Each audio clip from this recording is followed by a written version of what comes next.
Greetings, friends. Dan Westner and I, Peter Hulak, are delighted to be with you during this series.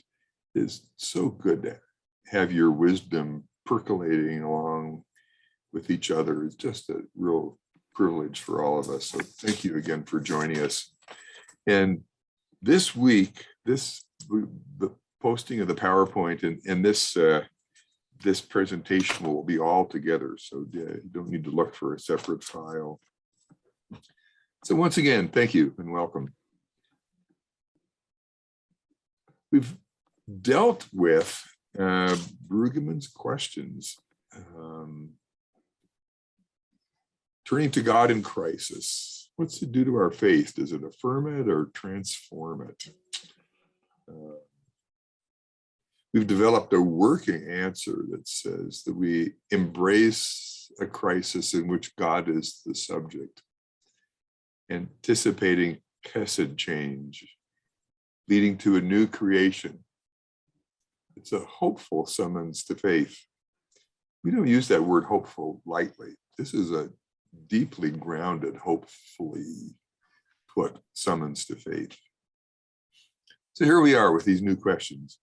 You know these calamities: virus, war, planet. We think, and we can talk some more when we're together on Wednesday night, where are we now in thinking of whether God causes this or how else is God involved? Dan and I both have the sense that we've moved along a bit from that, but if there's a need to talk about that, we can again. And then these things about which we're more sure. Where is grace? Where is mercy? How and with whom shall a community of faith proceed? And here's a question too. Do our prayers influence God? And then this one, very important, right at the heart of his book. Is our faith any different than it was before COVID hit? Great questions. Ponder those and we will continue to work with them. We will be looking at Isaiah really closely today and have chosen with Dr. Brueggemann some themes that come through. Dan and I both thought that it would be interesting to look at this book we call Isaiah and place it in historical context. So we can go back and let's start at 931 BCE, before this common era. That's the year in which King Solomon died. He had a couple sons that didn't get along, and the people weren't getting along, so the kingdoms separated. And you can, if you'd like to, read 1 Kings 12, that chapter about how this all came together. So they split into northern kingdom and, yes, the southern kingdom, Israel and Judah. There were 10 tribes in the northern kingdom. You can see them named down at the bottom of this left-hand column here. So Solomon's son Jeroboam was king of Israel. And he ruled from 931 for the next 21 years. The northern kingdom is interesting, although maybe it's not the main theme that we trace through all of Isaiah. Still, remember that the king in Israel from 874 to 853 was Ahab, and Jezebel ruled along with him. Those of you who are music lovers will remember how well this drama is portrayed in Mendelssohn's Oratorio Elijah, including that great pagan chorus that most people remember better than all the other ones. Baal, we cry to thee. Baal, hear our prayer. And yes, Baal was the god whom they worshiped. And eventually Samaria became the capital city. We remember those prophets, Elijah and Elisha and Amos and Hosea. And And the kingdom just never did well. Eventually it fell to Assyria in about 722. Those 10 tribes are now lost to history. People don't know where they all went. We assume that they fled and were absorbed into other cultures, but we don't know. So the lost tribes, that's the northern kingdom. Then the southern kingdom is Judah. It had just 2 tribes, the tribes of Judah and Benjamin. You can see on the slide there, their first 2 kings, including Jehoshaphat, whom we read about last week. And then King Uzziah, who ruled for 41 years. And though you might remember that in the 6th chapter of Isaiah, Isaiah recounts his call, his vocation, the time when he identified himself as being called to a special ministry.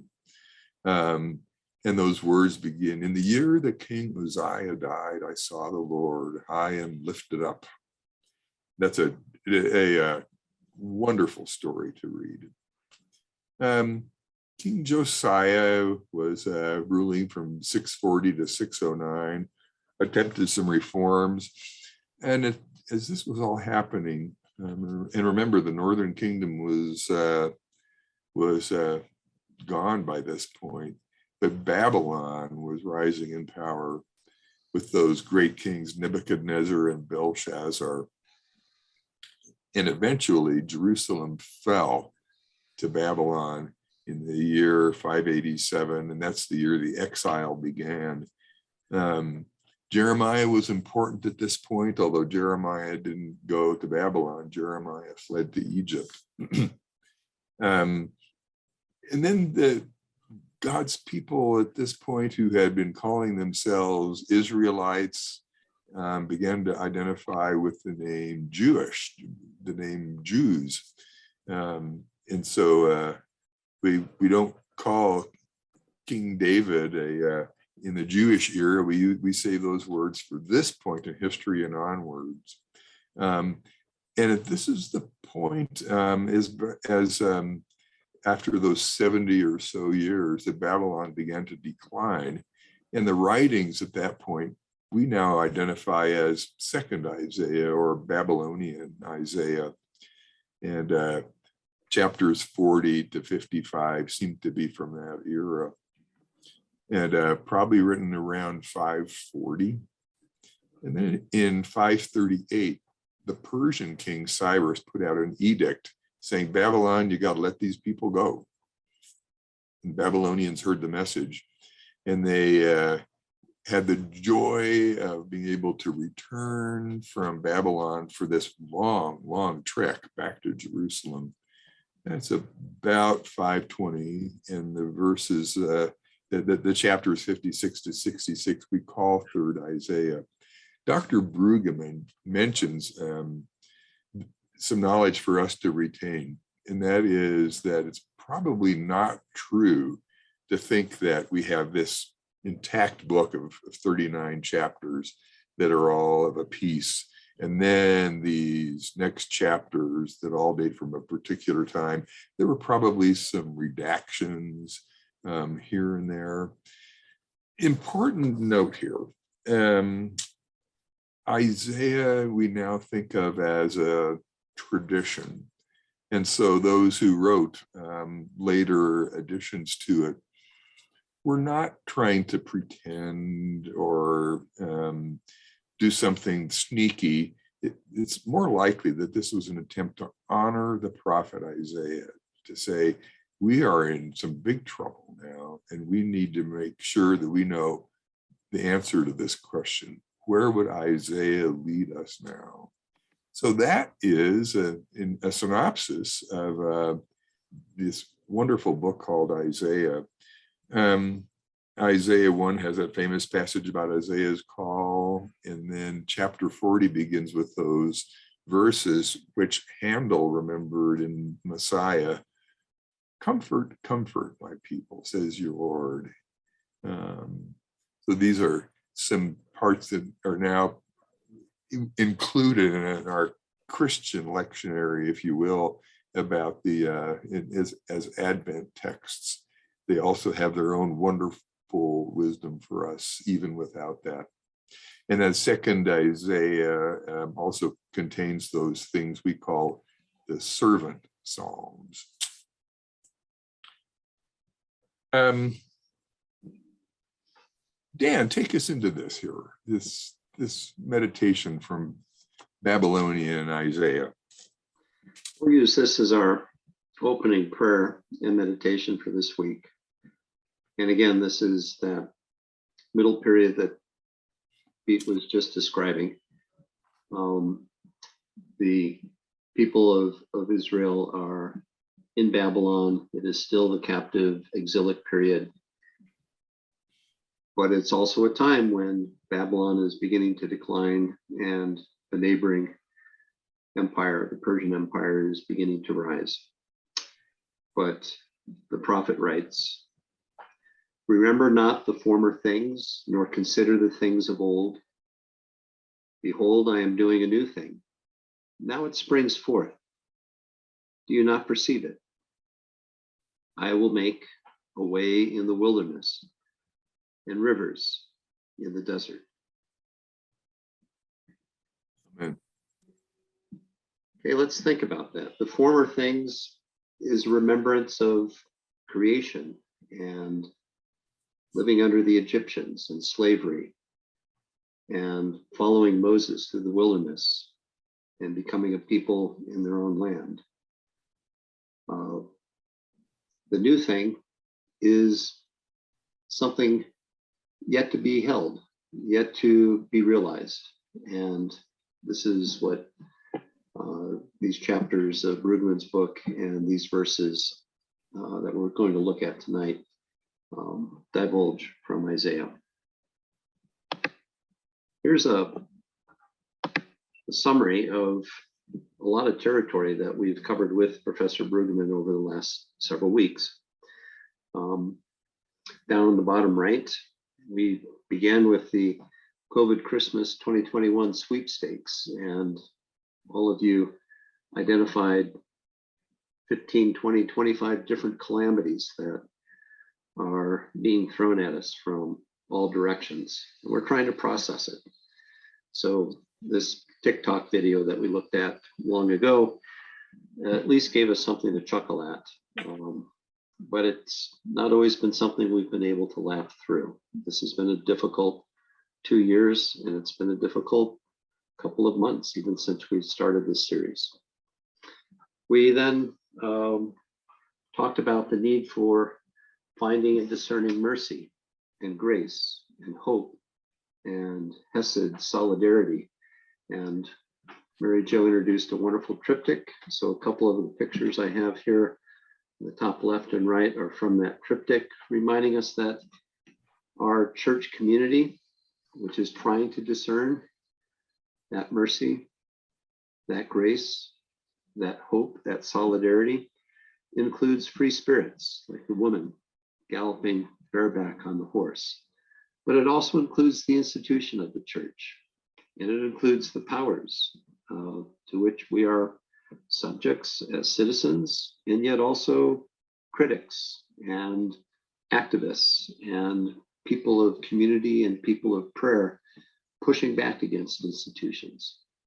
In the bottom left, last week we looked at this painting by Dame Knight, a British painter, and this is her painting of the Nuremberg trial after World War II. We talked about this last week, and this painting brings to mind the post-World War II international order, institutionalism on the political scene, where states and peoples need to follow rules that are spread across all 200 some countries and territories of the planet in order to keep the peace. And yet that peace has been challenged by Russia over the last 5-6 weeks. By the time you view this video, it'll be 5-6 weeks into the war already. But there in the middle is where we were a week ago with Brueggemann and with Martin Buber, and with Aristotle, and with one another. And we were talking about I-thou relations.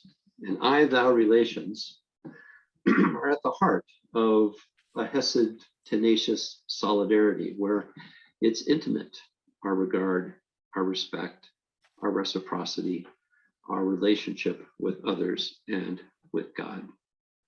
So, Isaiah, thousands of years ago, ourselves, right today in 2022, how do we as a people of faith imagine and reach for a new creation? These are some thoughts that come from Brueggemann, but also just thoughts that Pete and I have had. Imagining and reaching for a new creation means facing indifference and fear, means dealing with it head on, whether it's Black Lives Matter or acceptance and distribution globally of vaccines. Imagining and reaching a new creation is also blocking, correcting, and preventing exploitation of all sorts. Exploitation of our neighbor through economics and politics, through racism, exploitation of the earth through depletion of all resources. It's also working to build a humanitarian security of health and shared wealth, and expanding our sense of realism to include idealism and to include hope and love and compassion, not just the realism of states, might equals right. Building a humanitarian security also means thinking of future generations, so we must deal with the climate chaos that is unfolding today. It is also building personal and global relations, forming new covenants, new norms, and trying our best to live by them. And this is what is being challenged in the war in Ukraine right now, instigated by Russia. It's challenging normative covenants that were set in place 70 years ago after World War II. We are also called to be alert to and to learn from new mentors, people that we did not recognize as our mentors before, Ukrainians, refugees. It is treating prisoners differently and abolishing the new Jim Crow, which inordinately imprisons young Black men. It's mobilizing goods for the needy, securing human rights, dealing with reparations. We can go back and today repair harms that were put in place long ago. As an educator, maybe I'm biased, but I do think education is the key, along with prayer and along with a community of faith, to imagining and reaching for a new creation. How can education become something that is affordable, relevant, creative, inclusive, and bold? And if you think of all of these things, imagining and reaching for a new creation, all of them depend upon an I-thou, an intimate relationship with one another and with God. I believe that this is what is meant in Hebrews 11, the assurance of things hoped for and the conviction of things not seen. I believe this is also what 2nd Isaiah was saying in the passage that Pete just shared.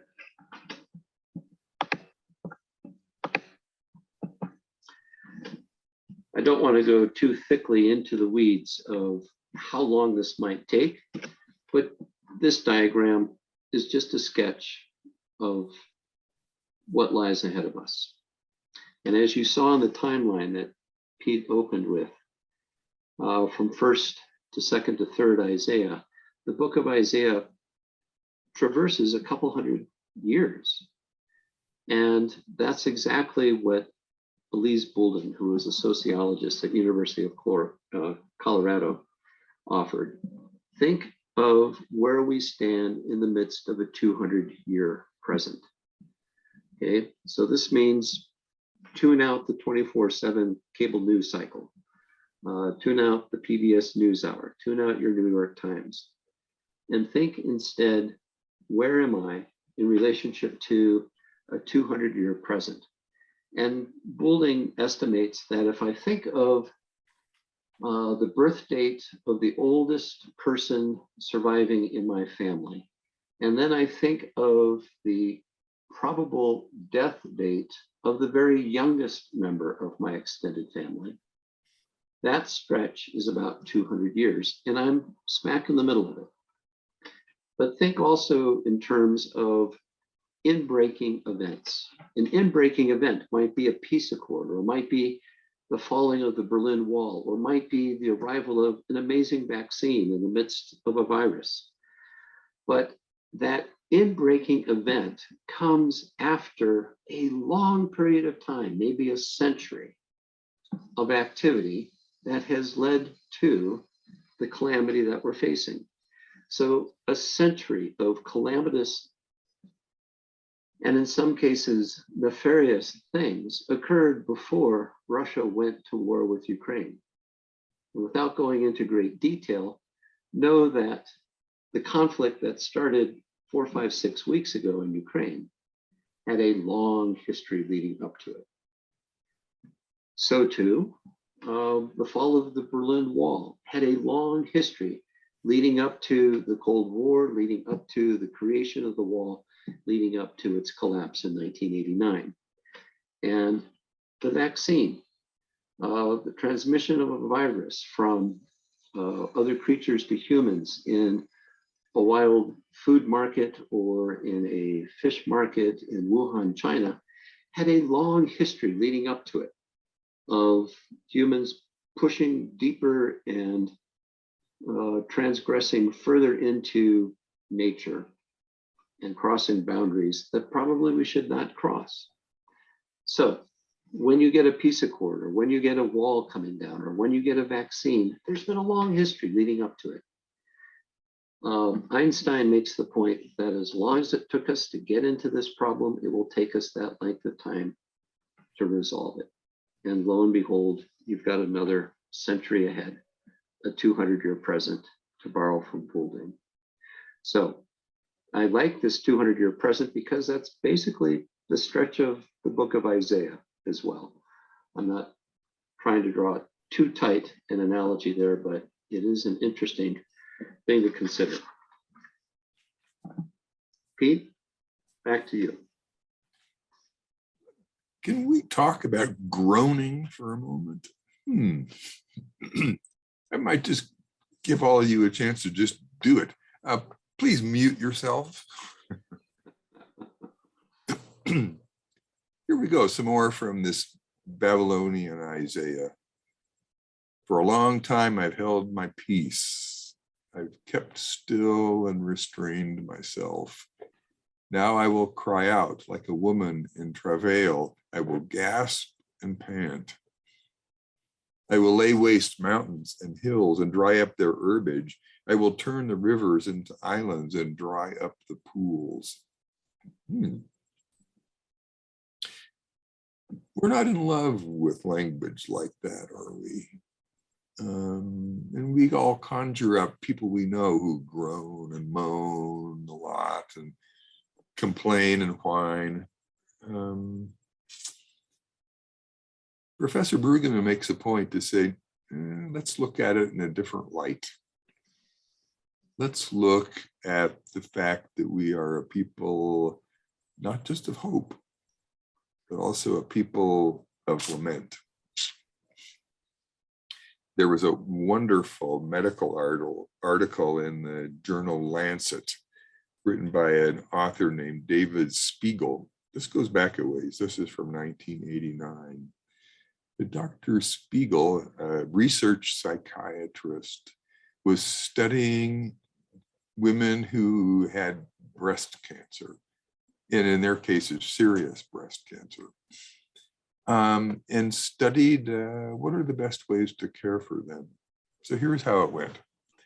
In this group of about 50 women, he created 2 groups, and both got the same best quality medical care they knew how to provide.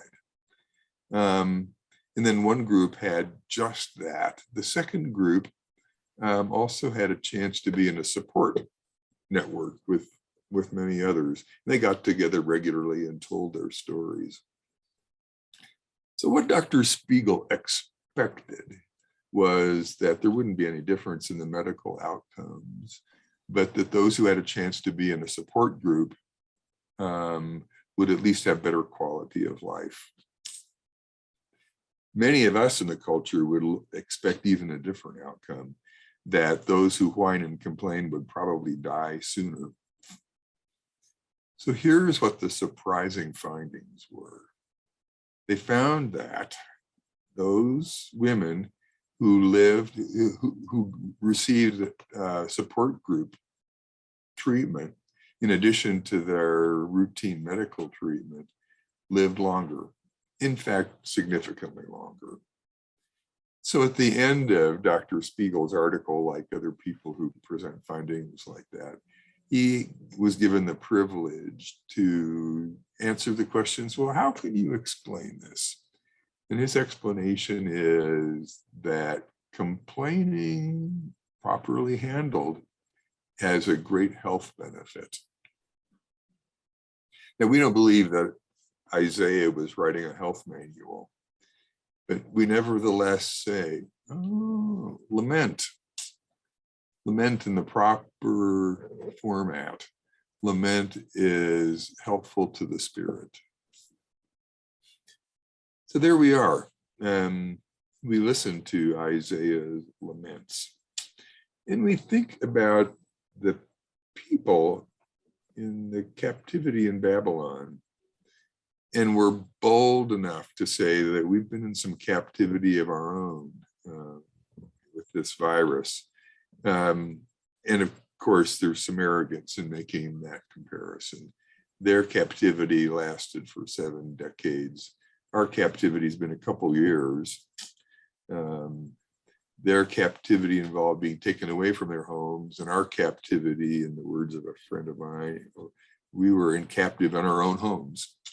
So not nearly of the magnitude of the biblical story here, but nevertheless, it's a story where we're bold enough to make some comparisons.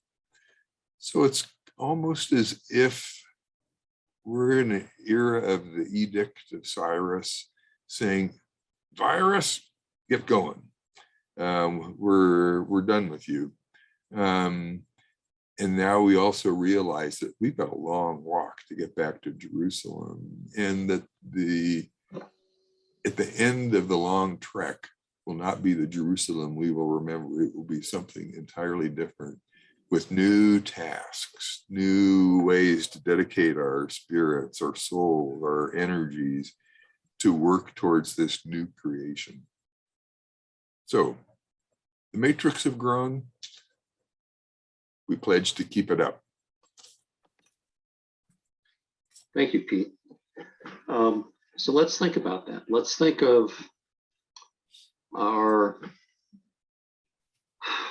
working with Brueggemann, and through prayer and the covenant, working with God, considering the virus as a summons to faith. But that summons to faith, as Pete just said, is a long trek.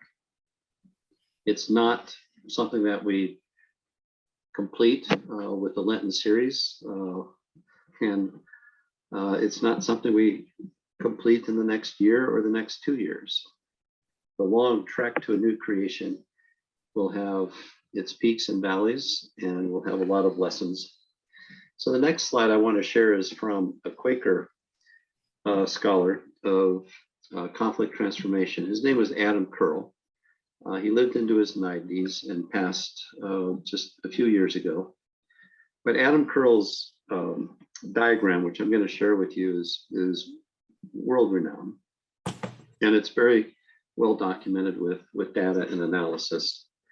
But I want to show it and suggest that as we groan, there are going to be stages of groaning. And it's not always the same groan.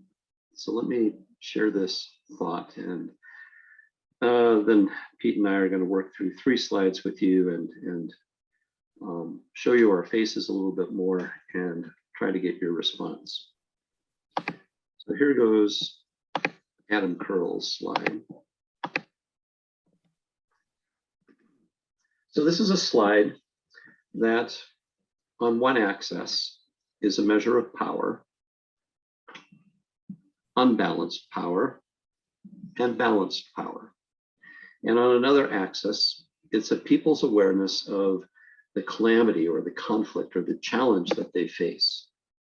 So bottom left-hand corner, where power is very imbalanced and awareness of conflict is very low, it is a latent problem. It's a latent conflict. It's a latent realization of really what the problem is. So it's a static situation. And that static situation is not one of wholeness. It's not one of wellness. It's not one of peace. It is a latent problem that is causing consternation and ill health, but people haven't yet identified what the problem is.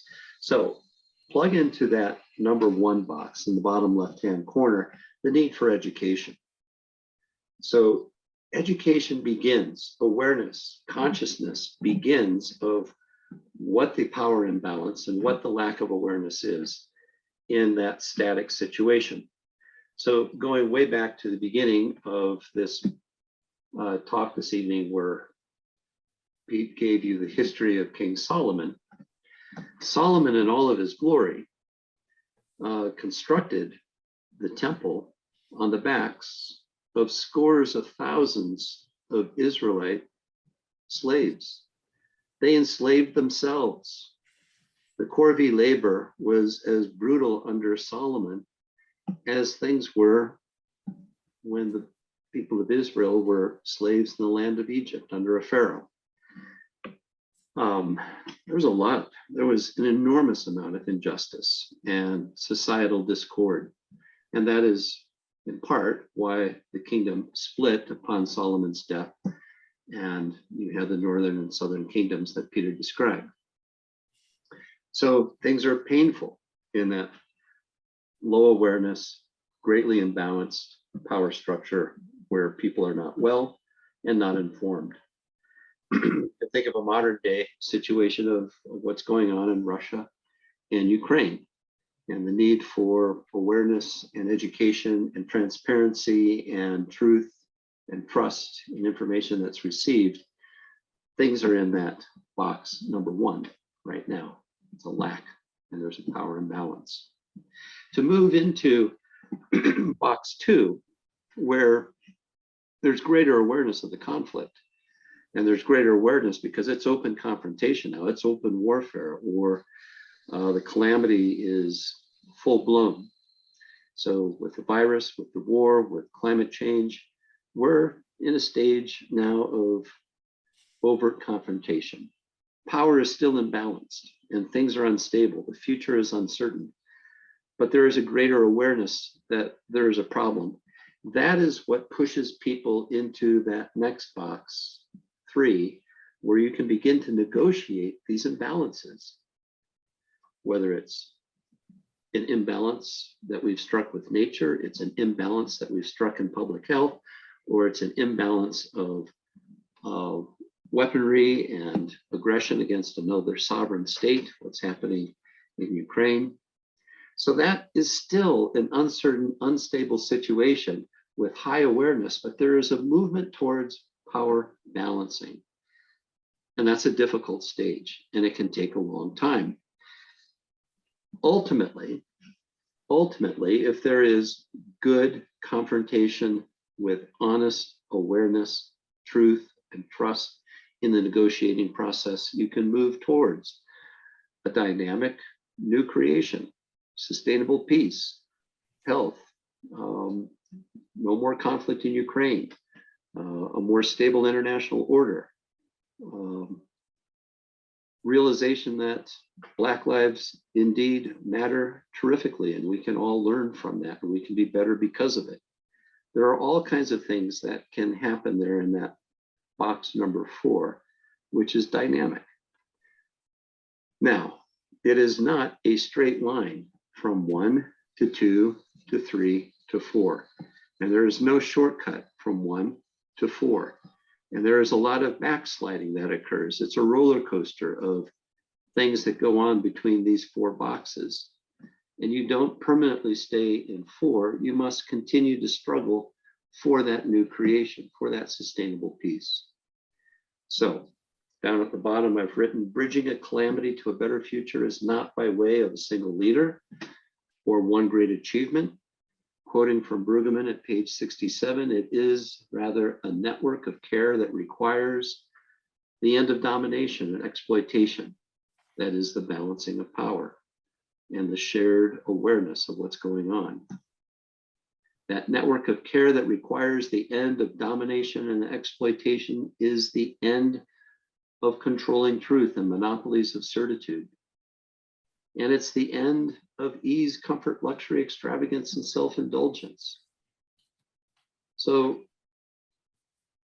the long trek to a new creation is something that we now entertain in our 5th and our 6th sessions of this Lenten series. Theologically, what does that look like? What are we relinquishing? What are we renouncing? And what are we claiming in a new, fresh way? Back at the very beginning, we talked about reclaiming covenantal understanding of God and covenantal relations with one another and God. We talked about a God of purposeful intent who can use great power to rain locusts and rain plague upon the Pharaoh of Egypt. We talked about a God of raw, holy power and amazing nature and all kinds of things that just leave us in awe. And what we've also learned is that there is a God of the oppressed and there is a God of refugees. There is a God that is best understood by people living at the margin of world power and world resources. Think with Pete and me now on what those theologies mean. What do those theologies mean? A God of covenant, a God of purposeful intent, a God of raw holy power, a God of the oppressed, a God of the refugees. What does that summon us to? When we talk about being summoned to faith or new faith, what does it look like? Pete, guide us in that discussion as I put up the next slide. I don't know what you might all think about this thought that, well, we think that our greatest teachers are those with all the degrees, with position in society, with high status, and we will love to be together to think about this question about who really are our greatest teachers. What can we learn from people who have been oppressed much more than we have? What can they teach us about life? Here we are thinking about a community honoring this summons. This summons to faith is a community that knows mercy and a community that imagines. Are we breaking some new territory here? That expects to dance. Boy, that would really be breaking some new territory for this Presbyterian. Community that abides in solidarity, not the status quo, in solidarity. A community that prays and trusts in prayer. A community that enjoys these relationships, which Buber and Brueggemann have called I vow relationships. And a community that's creative. It creates something new. Maybe we could even add a community that's patient, working hard, knowing that we won't see the results tomorrow. Dan, back to you. Yes. So when we do convene and have this class that this PowerPoint's about, We're going to spend a lot of time on the slide that Pete just showed and try to come up with an answer to what that community of faith looks like. Pete and I have taken a stab at it, but this is not the final answer. That a community that knows mercy realizes that it's mercy received and it's mercy and grace given. A community that openly and morally imagines is one that imagines purposeful, paradoxical, artful, risky, and moral relations. Those relations might even cost us all we have, even our lives. A community that expects to dance. Do you remember that chapter 3 in Brueggemann? That dance is our assurance of things we hope for. It's our conviction of things not yet seen. It's that passage from 2nd Isaiah, and it's that passage from Hebrews 11:1.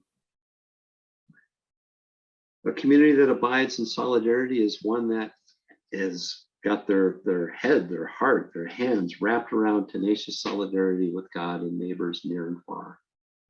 And that may include people who need our relationship with regard to the virus, or with regard to settling refugees, or providing things for people under attack in Ukraine.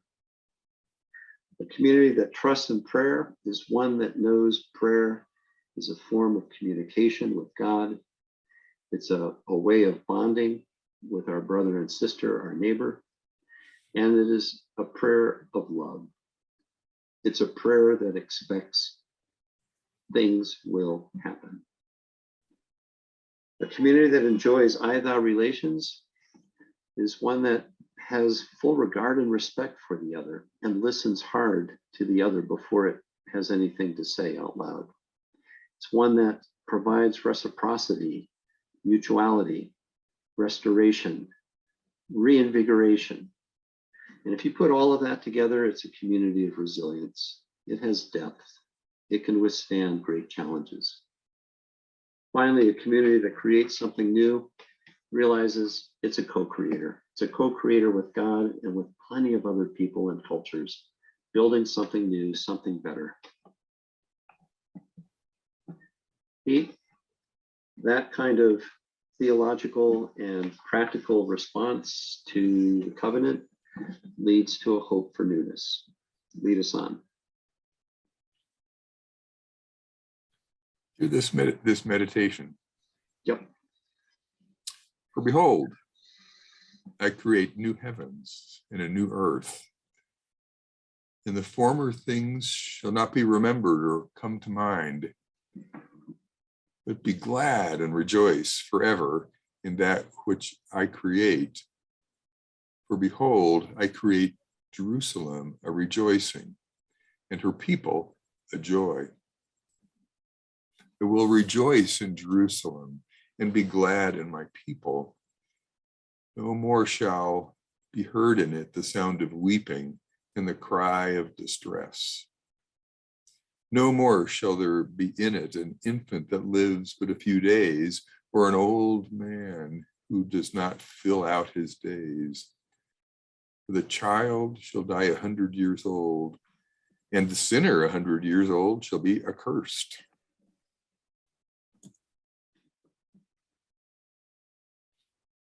They shall build houses and inhabit them.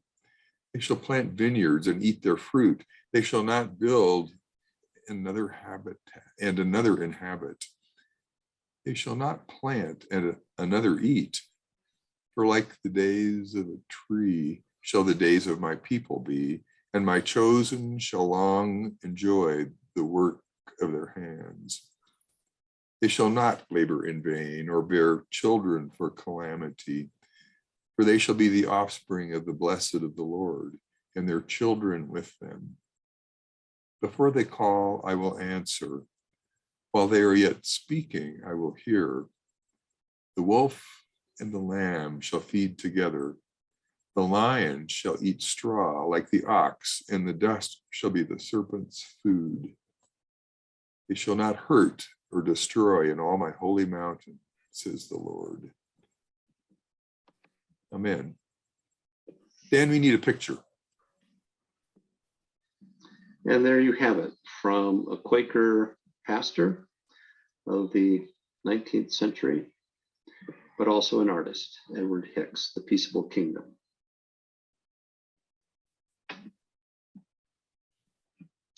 So when we meet together, we can pause and contemplate this picture and contemplate Isaiah and all we've talked about this evening, and prepare for our 6th session on April 13th in the midst of Holy Week. The question that we will ponder most especially as we close out the 5th session and move into the 6th is where to from here? Where to from here?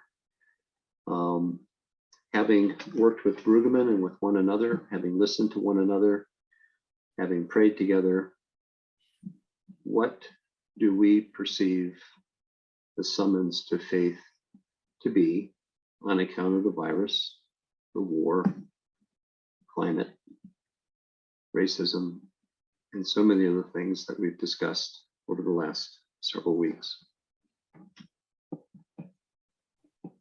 Any closing thoughts, Pete? We look forward to our time together. We look forward to hearing more from you about questions, prayers. We look forward to having Dr. Brueggemann with us in class electronically. Indeed. Thanks. All right. Bye-bye.